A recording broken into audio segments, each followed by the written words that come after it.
ಯಾವುದೇ ಧರ್ಮವಾಗಲಿ ಮನುಷ್ಯರನ್ನು ಪ್ರೀತಿಸಿ ಎಂದಿದೆಯೇ ಹೊರತು ಮನುಷ್ಯರನ್ನು ದ್ವೇಷಿಸಿ ಎಂದು ಯಾವ ಧರ್ಮವೂ ಹೇಳಿಲ್ಲ. ಕೆಲವರು ಸಮಾಜ ಮತ್ತು ಒಗ್ಗಟ್ಟು ಒಡೆಯಲು ಧರ್ಮದ ಹೆಸರಿನಲ್ಲಿ ಮನುಷ್ಯರನ್ನು ವಿಭಾಗ ಮಾಡುತ್ತಾರೆ. ಎಚ್ಚರದಿಂದ ಇರಿ ಎಂದು ಮುಖ್ಯಮಂತ್ರಿ ಸಿದ್ದರಾಮಯ್ಯ ಜನತೆಗೆ ಕರೆ ನೀಡಿದರು. ಹೆಚ್ಡಿಕೋಟೆ ತಾಲೂಕಿನ ಶಿರಮಳ್ಳಿ ಗ್ರಾಮದಲ್ಲಿ ನೂತನವಾಗಿ ನಿರ್ಮಿಸಿರುವ ಶ್ರೀ ಲಕ್ಷ್ಮೀದೇವಿ ದೇವಸ್ಥಾನ ಉದ್ಘಾಟಿಸಿ ಮಾತನಾಡಿದ ಅವರು, ಮನುಷ್ಯರನ್ನು ಪ್ರೀತಿಸಬೇಕೇ ವಿನಃ ದ್ವೇಷಿಸಬಾರದು. ಗ್ರಾಮದಲ್ಲಿ ದೇವಸ್ಥಾನ ನಿರ್ಮಾಣದ ದಿನ ಗ್ರಾಮ ಹಬ್ಬದ ಮಾದರಿಯಲ್ಲಿ ಸಿಂಗಾರಗೊಂಡಿರುವುದಕ್ಕೆ ಸಂತಸ ವ್ಯಕ್ತಪಡಿಸಿದ ಅವರು, ಜಾತ್ರೆಗಳ ಮೂಲಕ ಶಾಂತಿ, ಸೌಹಾರ್ದತೆ, ಪ್ರೀತಿ, ಸಹಬಾಳ್ವೆ ದೃಷ್ಟಿಯಿಂದ ಜಾತ್ರೆಗಳು ನಡೆಯುತ್ತವೆ. ಎಲ್ಲರೂ ಒಗ್ಗಟ್ಟಾಗುವಂತೆ ದೇವರು ಮಾಡಲಿ. ನಾನು ಯಾವುದೇ ಪಕ್ಷದಲ್ಲಿರಲಿ, ಯಾರಿಗೆ ಮತ ನೀಡುವಂತೆ ನಾನು ಮನವಿ ಮಾಡಿಕೊಂಡರೂ ಶಿರಮಳ್ಳಿ ಗ್ರಾಮದ ಜನತೆ ಅದನ್ನು ಪಾಲಿಸುತ್ತಿರುವುದಕ್ಕೆ ಗ್ರಾಮದ ಜನತೆಗೆ ಕೃತಜ್ಞತೆ ಸಲ್ಲಿಸಿದರು. ನಂತರ ಶಾಸಕ ಅನಿಲ್ ಚಿಕ್ಕಮಾದು ಮಾತನಾಡಿ, ನಾನು 2ನೇ ಬಾರಿ ತಾಲೂಕಿನಲ್ಲಿ ಶಾಸಕನಾಗಲು ಮುಖ್ಯಮಂತ್ರಿ ಸಿದ್ದರಾಮಯ್ಯನವರು ಹಾಗೂ ದಿವಂಗತ ಆರ್ ಧ್ರುವ ನಾರಾಯಣರವರು, ಮಲ್ಲಿಕಾರ್ಜುನ ಖರ್ಗೆ ಕಾರಣರು. ಸಿದ್ದರಾಮಯ್ಯನವರಿಗೆ ಹೆಚ್ಡಿಕೋಟೆ ತಾಲೂಕಿನ ಬಗ್ಗೆ ಅಪಾರವಾದ ಪ್ರೀತಿ, ವಿಶ್ವಾಸ ಇದೆ. ಈ ಬಾರಿಯ ಬಜೆಟ್ನಲ್ಲಿ ತಾಲೂಕಿಗೆ ಜೋಡಿ ರಸ್ತೆ ನಿರ್ಮಾಣಕ್ಕೆ 1600 ಕೋಟಿ ರು ಅನುದಾನ ಘೋಷಣೆ ಮಾಡಿದ್ದಾರೆ. ಅದರಂತೆಯೇ ಕಾರ್ಮಿಕ ಇಲಾಖೆ ಹಾಸ್ಟೆಲ್ಗೆ 35 ಕೋಟಿ ನೀಡಿದ್ದಾರೆ. ಆದಿವಾಸಿಗರ ಅಭಿವೃದ್ಧಿಗೆ ನಿಗಮ ಮಂಡಳಿ ಘೋಷಣೆ ಸೇರಿದಂತೆ ಇಡೀ ರಾಜ್ಯದಲ್ಲೇ ಹೆಚ್ಡಿಕೋಟೆ ತಾಲೂಕಿಗೆ ಅತಿ ಹೆಚ್ಚು ಅನುದಾನ ನೀಡಿದ್ದಾರೆ ಎಂದರು. ನಂತರ ಸಂಸದ ಸುನಿಲ್ ಬೋಸ್ ಮಾತನಾಡಿದರು. ಕಾರ್ಯಕ್ರಮದಲ್ಲಿ ಗ್ರಾಮದ ಯಜಮಾನರು ಹಾಗೂ ಮುಖಂಡರು ಹೆಚ್ಚಿನ ಸಂಖ್ಯೆಯಲ್ಲಿ ಪಾಲ್ಗೊಂಡಿದ್ದರು.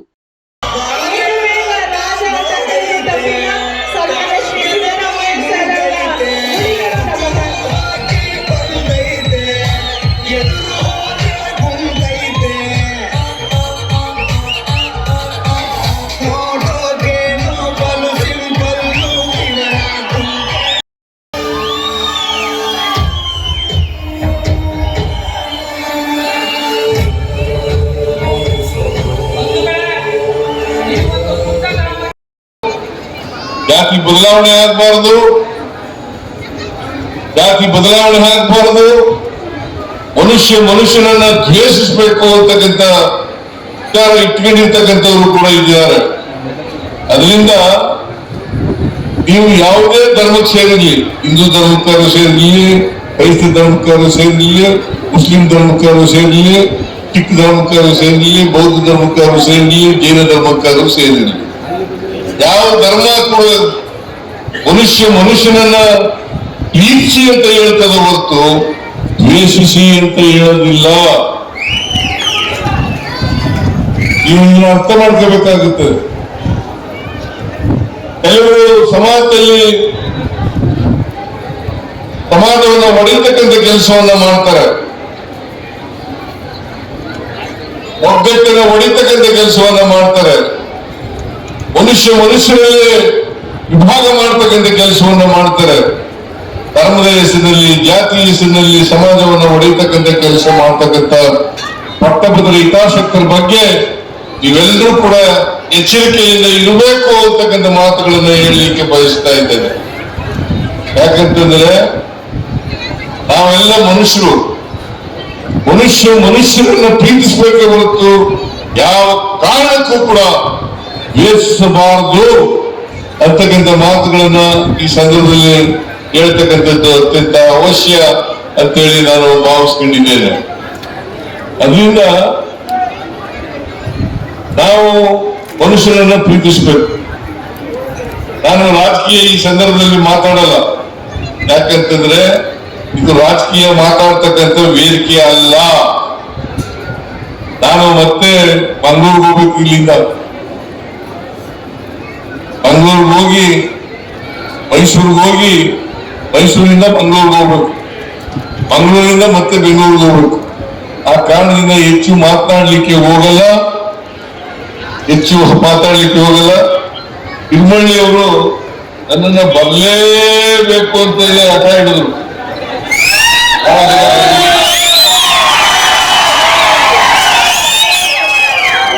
ಬಹಳ ಜನ ಬಂದಿದ್ರು. ತಿರುಮಳ್ಳಿಯವರು ನಮ್ಮೂರಿಗೆ ಬರಲೇಬೇಕು, ಲಕ್ಷ್ಮೀ ದೇವಾಲಯವನ್ನ ಕಟ್ಟಿಸಿದ್ದೇವೆ, ಅದನ್ನ ಉದ್ಘಾಟನೆ ಮಾಡ್ಲಿಕ್ಕೆ ನೀವೇ ಬರಬೇಕು ಅಂತೇಳಿ ಹಠ ಹಿಡಿದ್ರು. ಹಾಗಾಗಿ ಇವತ್ತು ನಿಮ್ಮೂರಿಗೆ ಬಂದು ಲಕ್ಷ್ಮೀ ದೇವಾಲಯವನ್ನ ಉದ್ಘಾಟನೆ ಮಾಡಿದ್ದೇನೆ.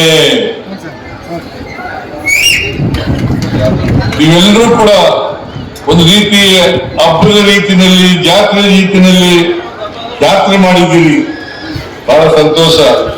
ನಮ್ಮಲ್ಲಿ ಜಾತ್ರೆಗಳು ಯಾಕೆ ಹುಟ್ಟಿಕೊಂಡು ಅಂತಂದ್ರೆ ಎಲ್ಲ ಜನರು ಒಂದ್ ಕಡೆ ಸೇರ್ಕೊಂಡು ಪರಸ್ಪರ ಪ್ರೀತಿಸ್ಬೇಕು ಅನ್ನೋ ಕಾರಣಕ್ಕೋಸ್ಕರ ಜಾತ್ರೆಗಳು ನಡೀತಾ ಇರ್ತಕ್ಕಂಥದ್ದು. ಆದ್ರಿಂದ ನಾವು ಜಾತಿ ಹೋಗಿ ವರ್ಗ ಹೋಗಿ ನಾವೆಲ್ಲರೂ ಕೂಡ ಮನುಷ್ಯರು ಅಂತಕ್ಕಂಥ ಒಗ್ಗಟ್ಟಾಗ್ತಕ್ಕಂಥ ದಿನ ಬರಲಿ, ದೇವರು ಆ ಪ್ರಯತ್ನವನ್ನ ಮಾಡಲಿ ಅಂತಕ್ಕಂಥ ಮಾತುಗಳನ್ನ ಹೇಳಿ ಮಾಡ್ತೀನಿ ಇಲ್ವಾ? ಮತ್ತೆ ಸಿಡ್ಬಳ್ಳಿಯವರು, ಸಿಡ್ಬಳ್ಳಿ ಜನ ನಾನು ಯಾವಾಗ ಬಂದ್ರು ಕೂಡ ಬಹಳ ಪ್ರೀತಿಯಿಂದ ಕಾಣ್ತಾರೆ.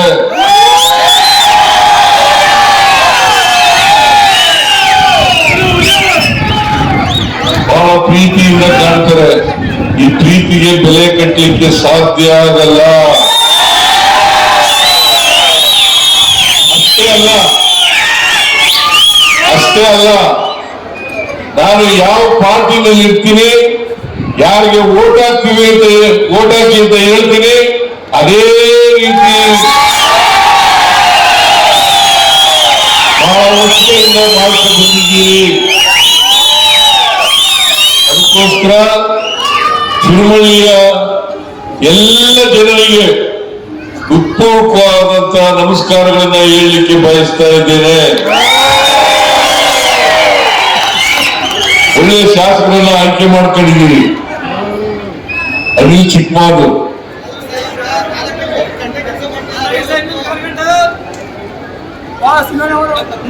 ಅನಿಲ್ ಚಿಕ್ಕಮಾದು ಯಗಡೇಪೇಟೆ ಕ್ಷೇತ್ರವನ್ನ ಅಭಿವೃದ್ಧಿ ಮಾಡತಕ್ಕಂಥ ಕೆಲಸವನ್ನ ಮಾಡ್ತಾ ಇದ್ದಾರೆ. ಅವರಿಗೆ ಸಂಪೂರ್ಣ ಬೆಂಬಲವನ್ನ ಸಹಾಯವನ್ನ ನಾನು ಮಾಡ್ತೇನೆ ಅಂತಕ್ಕಂಥ ಮಾತುಗಳನ್ನ ಈ ಸಂದರ್ಭದಲ್ಲಿ ಹೇಳಲಿಕ್ಕೆ ಬಯಸ್ತಾ ಇದ್ದೇನೆ. ಈಗಾಗಲೇ ಅನೇಕ ಅಭಿವೃದ್ಧಿ ಕೆಲಸಗಳನ್ನು ಮಾಡಿದ್ದಾರೆ, ಮುಂದೆನೂ ಕೂಡ ಮಾಡ್ತಾರೆ ಅಂತಕ್ಕಂಥ ನಂಬಿಕೆ ವಿಶ್ವಾಸ ಇದೆ ಅಂತಕ್ಕಂಥ ಮಾತುಗಳನ್ನ ಹೇಳಿ ಅನೇಕ ಮನವಿಗಳನ್ನ ಕೊಟ್ಟಿದ್ದೀವಿ. ಆ ಮನವಿಗಳನ್ನೆಲ್ಲ ಈಗಲೇ ಹೇಳಲಿಕ್ಕಾಗಲ್ಲ, ನಾನು ಓದಿಲ್ಲ ಅವನ್ನ. ಆ ಮನವಿಗಳನ್ನೆಲ್ಲ ಹಂತ ಹಂತವಾಗಿ ಬಗೆಹರಿಸಿಕೊಡ್ತೇನೆ ಅಂತಕ್ಕಂಥ ಮಾತುಗಳನ್ನ ಈ ಸಂದರ್ಭದಲ್ಲಿ ಹೇಳಲಿಕ್ಕೆ ಬಯಸ್ತಾ ಇದ್ದೇನೆ. ಮಾತಾಡ್ತೀನಿ ಅದಕ್ಕೆ ಮುಖ್ಯ ಕಾರಣ ಒಂದು ಸಿದ್ದರಾಮಯ್ಯ ಸಾಹೇಬರು, ಧ್ರುವಣ್ಣ ಸಾಹೇಬರು ಮತ್ತೆ ನಮ್ಮ ತಂದೆಯವರು ಕಾರಣ ಬಹಳ ಹೆಮ್ಮೆಯಿಂದ ನಾನು ಹೇಳಕ್ ಇಷ್ಟಪಡ್ತೀನಿ. ಇವತ್ತು ಕೋಟೆ ತಾಲೂಕಿಗೆ ಹಿಂದೆ ತಂದೆಯವರು ಶಾಸಕರಾದಂತ ಸಂದರ್ಭದಲ್ಲಿ 2013ನಲ್ಲಿ ಸಿದ್ದರಾಮಯ್ಯ ಸಾಹೇಬರು ಮುಖ್ಯಮಂತ್ರಿಗಳಾಗಿದ್ರು. ಅವತ್ತು ಧ್ರುವಣ್ಣ ಸಾಹೇಬರು ಸಂಸದರಾಗಿದ್ರು ಮತ್ತು ಮಾದೇವಪ್ಪ ಸಾಹೇಬರು PWD ಸಚಿವರಾಗಿದ್ರು. ಅವತ್ತು SCPTSP ಯೋಜನೆಯಲ್ಲಿ ಈ ತಾಲೂಕಿಗೆ ಅತಿ ಹೆಚ್ಚು ಅನುದಾನ ಬಂದಿದೆ. ಅದಕ್ಕೆ ಮುಖ್ಯ ಕಾರಣ ಒಂದು ಸಿದ್ದರಾಮಯ್ಯ ಸಾಹೇಬರು ಅಂತ ಕೂಡ ಸಂದರ್ಭದಲ್ಲಿ ಹೇಳಕ್ ಇಷ್ಟಪಡ್ತೀನಿ. ಇತ್ತೀಚಿನ ದಿನಗಳಲ್ಲಿ ತಾವೆಲ್ಲರೂ ಕೂಡ ಬಜೆಟ್ ಅಲ್ಲಿ, ನಿನ್ನೆ ನಡೆದಂತ ಬಜೆಟ್ ಅಲ್ಲಿ ನಮ್ಮ ಕನಸು ಏನಿತ್ತು, HD ಕೋಟೆ ನಮ್ಮ ಮೈಸೂರಿಂದ HD ಕೋಟೆ ಡಬಲ್ ರೋಡ್ ಆಗ್ಬೇಕನ್ನೋದು ಎಲ್ಲರ ಕನಸಿತ್ತು. ನಿನ್ನೆ ಬಜೆಟ್ ಅಲ್ಲಿ ರಾಜ್ಯದ ಮುಖ್ಯಮಂತ್ರಿ ಸಿದ್ದರಾಮಯ್ಯ ಸಾಹೇಬರು 141 ಕಿಲೋಮೀಟರ್ನ 1600 ಕೋಟಿ ಅನುದಾನದಲ್ಲಿ ಬಿಡುಗಡೆ ಮಾಡಿ ಆ ರಸ್ತೆಗೆ ನಿನ್ನೆ ಬಜೆಟ್ ನಲ್ಲಿ ಘೋಷಣೆ ಮಾಡಿದ್ದಾರೆ. ಅದೇ ರೀತಿ ನಮ್ಮ ತಾಲೂಕಿಗೆ ನಮಗೆ ಕಾರ್ಮಿಕ ಇಲಾಖೆ ವತಿಯಿಂದ ಕಾರ್ಮಿಕ ಹಾಸ್ಟೆಲ್ಗೆ 35 ಕೋಟಿ ವೆಚ್ಚದಲ್ಲಿ ಅನುದಾನವನ್ನ ಕೊಟ್ಟಿದ್ದಾರೆ. ಬಹುತೇಕವಾಗಿ ಈ ರಾಜ್ಯದಲ್ಲಿ ಅತಿ ಹೆಚ್ಚು ಅನುದಾನವನ್ನ HD ಕೋಟೆ ತಾಲೂಕಿಗೆ ಯಾರು ಮುಖ್ಯಮಂತ್ರಿಗಳು ಸಾವಿರಾರು ಕೋಟಿ ಅನುದಾನ ಯಾರು ಕೊಟ್ಟಿದ್ರೆ ಅದು ಸಿದ್ದರಾಮಯ್ಯ ಸಾಹೇಬರು ಒಬ್ಬರೇ ಅಂತಾನು ಕೂಡ ಈ ಸಂದರ್ಭದಲ್ಲಿ ಬಹಳ ಗಂಟ ಘೋಷಣೆ ಹೇಳಕ್ ಇಷ್ಟಪಡ್ತೀನಿ. ಅದರಿಂದ ಈ ತಾಲೂಕಿನ ಬಗ್ಗೆ ಬಹಳಷ್ಟು ಸಾಹೇಬರು ಬಹಳ ಇಷ್ಟಪಟ್ಟು ಯಾವಾಗ ಕರೆದ್ರು ಕೂಡ ಕಳೆದ ಬಾರಿ ಅವರು ವಿರೋಧ ಪಕ್ಷ ನಾಯಕರಿದ್ದಂತ ಸಂದರ್ಭದಲ್ಲಿ HD ಕೋಟೆ ತಾಲೂಕಿಗೆ 12 ಬಾರಿ ಬಂದಿದ್ರು. ಇವತ್ತು ಮುಖ್ಯಮಂತ್ರಿಗಳಾದಂತ ಸಂದರ್ಭದಲ್ಲಿ 4ನೇ ಬಾರಿ ಇವತ್ತು HD ಕೋಟೆ ತಾಲೂಕಿಗೆ ಬಂದು ಸುಮ್ಮನೆ ಬಂದಿಲ್ಲ, ಸಾವಿರಾರು ಕೋಟಿ ಅನುದಾನಗಳನ್ನ ತಗೊಂಡು ತಾಲೂಕಿನಲ್ಲಿ ಅಭಿವೃದ್ಧಿಯನ್ನ ಮಾಡ್ತಾ ಇದ್ದಾರೆ. ನಮ್ಮಲ್ಲಿ ಬಹು ಮುಖ್ಯ ಬೇಡಿಕೆ ಇರ್ತಕ್ಕಂಥದ್ದು ಈ ತಾಲೂಕಿನಲ್ಲಿ ನಮ್ಮ ಕಬಿನಿ ಡ್ಯಾಮ್ ಮುಂದ್ಗಡೆ ಬೃಂದಾವನ್ ಗಾರ್ಡನ್ ಒಂದಾಗಬೇಕು, ಮತ್ತೆ ಹೆಣ್ಮಕ್ಳಿಗೆ ಗಾರ್ಮೆಂಟ್ಸ್ ಗಳಿಗೆ ಉದ್ಯೋಗದಲ್ಲಿ ಅವಕಾಶವನ್ನ ಕಲ್ಪಿಸಿಕೊಡ್ಬೇಕು. ಮತ್ತು ಪ್ರವಾಸಿ ತಾಣವಾಗಿ ನಮ್ಮ ಎಚ್ ಡಿ ಕೋಟೆ ತಾಲೂಕನ್ನ ಘೋಷಣೆ ಮಾಡಬೇಕು ಅಂತ ಕೂಡ ಈ ಸಂದರ್ಭದಲ್ಲಿ ಬಹಳ ವಿಶೇಷವಾಗಿ ಮಾನ್ಯ ಮುಖ್ಯಮಂತ್ರಿಗಳಿಗೆ ನಾನು ಮನವಿಯನ್ನ ಮಾಡ್ತಾ, ವಿಶೇಷವಾಗಿ ಆದಿವಾಸಿಗಳಿಗೆ ನಾನು ಹಿಂದೆ ಸಾಹೇಬರು ನನ್ನ ಒಂದು ಚುನಾವಣೆ ಬಂದಂತ ಸಂದರ್ಭದಲ್ಲಿ ಮಾಡ್ಕೊಟ್ಟಿದೆ 6 ತಿಂಗಳಿನ ಫುಡ್ನ 1 ವರ್ಷಕ್ಕೆ ನಾವು ಮಾಡ್ಕೊಡ್ತೀವಿ ಅಂತ. ಅದೇ ರೀತಿ 6 ತಿಂಗಳು ಮೂಲತಃ ಆದಿವಾಸಿಗಳಿಗೆ 6 ತಿಂಗಳು ಫುಡ್ ಕೊಡ್ತಿದ್ರು. ಅದನ್ನ 6 ತಿಂಗಳು ಮತ್ತೆ ಮುಖ್ಯಮಂತ್ರಿಗಳು ಮುಂದುವರಿಸಿ 1 ವರ್ಷಕ್ಕೆ ಫುಡ್ ಕಿಟ್ ನ ಮಾಡ್ಕೊಟ್ರು. ಮತ್ತೆ ಈಗ ನಿನ್ನೆ ಬಜೆಟ್ ನಲ್ಲಿ ಸಪರೇಟ್ ಆಗಿ ಆದಿವಾಸಿಗಳ ನಿಗಮನೂ ಕೂಡ ನಿನ್ನೆ ಘೋಷಣೆಯನ್ನ ಮಾಡಿದ್ದಾರೆ. ಈ ಮುಖಾಂತರ ನಮ್ಮ ತಾಲೂಕಿಗೆ ಅಭಿವೃದ್ಧಿ ಬಗ್ಗೆ ಬಹಳ ಹೆಚ್ಚಿನ ಪ್ರೀತಿಯನ್ನ ಮುಖ್ಯಮಂತ್ರಿಗಳು ಇಟ್ಕೊಂಡು ಇವತ್ತು ಕಬಿನಿ ಬಲ್ದಂಡೆ ನಾಲೆ ಎಳದಂಡೆ ನಾಲೆಗೆ ಅನುದಾನವನ್ನ ಕೊಟ್ಟು ಈ ಕ್ಷೇತ್ರದ ಅಭಿವೃದ್ಧಿ ಪದದತ್ತ ಸಾಗ್ತಾ ಇದ್ದಾರೆ. ಖಂಡಿತವಾಗ್ಲೂ ಈ ತಾಲೂಕಿನ ಜನತೆ ನಾವು ಅವ್ರ ಜೊತೆ ಯಾವಾಗಲೂ ಕೂಡ ನಿಲ್ತೀವಿ ಅಂತ ಕೂಡ ಈ ಸಂದರ್ಭದಲ್ಲಿ ನಮ್ಮೆಲ್ಲರಿಗೂ ತಿಳಿಸಿ, ನಮ್ಮ ಸಿರಿಮಳ್ಳಿ ಗ್ರಾಮಕ್ಕೆ ಕರೆಸಿ ಮಾತನಾಡಕ್ಕೆ ಅವಕಾಶ ಮಾಡಿಕೊಡಂತ ಎಲ್ಲ ಸಿರಿಮಳ್ಳಿ ಗ್ರಾಮಸ್ಥರು ತುಂಬ ಧನ್ಯವಾದಗಳನ್ನ ಹೇಳಿ ನನ್ನ ಮಾತನ್ನ ಮುಗಿಸ್ತೀನಿ. ಜೈ ಜಗನ್ ಕೂಡ ಅದೇ ಕುಟುಂಬಗಳು, ಅಕ್ಕ ತಂಗಿರು, ಅಣ್ಣ ತಂಗಿರು, ನಂಟರು, ಬಳಗದವರು ಜೊತೆ ಸೇರಿ ಎಲ್ಲರೂ ಒಂದು ಹಬ್ಬವನ್ನು ಆಚರಣೆ ಮಾಡಕ್ಕೆ ಹೇಳಿ ಆ ದೃಷ್ಟಿಯಿಂದ ಅವರು ಈ ಹಬ್ಬಗಳು, ಈ ದೇವಸ್ಥಾನದ ಒಂದು ಉದ್ಘಾಟನೆದು ಜೀರ್ಣೋದ್ಧಾರ ಮಾಡೋದ ಅವ್ರ ಉದ್ದೇಶ ಆಗಿತ್ತು. ಅದರಿಂದನೇ ಇವತ್ತು ನಾವೆಲ್ಲ ನೋಡ್ಬೋದು ಸಿಟಿಲಿರೋರು ಅಕ್ಕಪಕ್ಕ ಬರೋರು ಮಾತಾಡಿರೋ ವಾತಾವರಣ, ಅಕ್ಕಪಕ್ಕದಲ್ಲಿ ಯಾರಿಲ್ಲ ಯಾರಿದ್ದಾರೆ ನಾವು ವಾತಾವರಣ ಇರುವಂಥದ್ದು. ಆದ್ರೆ ಹಳ್ಳಿಲಿ ಇನ್ನೂ ಕೂಡ ನಮ್ಮ ಪರಂಪರೆನ ಉಳಿಸ್ಕೊಂಡು ಅದೇ ಏನೋ ನಮ್ಮ ಪೂರ್ವಜರು ಹೇಳ್ಕೊಂಡಂತ ಹಬ್ಬಗಳನ್ನ ಇನ್ನೂ ಕೂಡ ಆಚರಣೆ ಮಾಡ್ಕೊಂಡು ಜೀವಂತವಾಗಿ ಇಸ್ಕೊಂಡು ಬಂದಿರುವಂಥದ್ದು. ಇದು ಹಿಂಗೆ ಮುಂದುವರಿಲಿ. ಹಾಗೆ ನಮ್ಗೆಲ್ಲ ಹೇಳೋಕೆ ಬಯಸ್ತೇನೆ, ನಮ್ಮ ಸಾಹೇಬರು ಸಿದ್ದರಾಮಯ್ಯ ಸಾಹೇಬರು ನಿನ್ನೆ ಮಂಡಿಸಿದ ಬಜೆಟ್ ಅಲ್ಲಿ ನಮ್ಮ ಕ್ಷೇತ್ರದ ಶಾಸಕರು ಅನಿಲ್ ಚಿಕ್ಕಮಾರವರ ಮನವಿ ಮೇರೆಗೆ ನಮಗೆ ಏನು ಬಹುಮುಖ್ಯವಾಗಿ ಬೇಕಿದ್ದ ಮಳವಳ್ಳಿ ಬಾವಳಿ ನೋಡಿ 141 ಕೋಟಿ ರೂಪಾಯಿ ಅನುದಾನವನ್ನು ಕೊಟ್ಟಿದ್ದಾರೆ. ದಯವಿಟ್ಟು ಅದಕ್ಕಾಗಿ ಎಲ್ಲ ಸೇರಿ ಅಭಿನಂದನೆ ಸಲ್ಲಿಸೋಣ. ಹಾಗೆಯೇ ಕಬಿನಿ ಅಣೆಕಟ್ಟು ಮೇಲ್ಭಾಗ ಪುನಶ್ಚೇತನ ಕಾಮಗಾರಿಕೆ ಅದಕ್ಕೂ ಕೂಡ 32 ಕೋಟಿಯನ್ನು ಕೊಟ್ಟಿರುವಂಥದ್ದು. ಕಬಿನಿ ಎಡದಂಡೆ ನಾಳೆ ಕೂಡ 50 ಕೋಟಿ,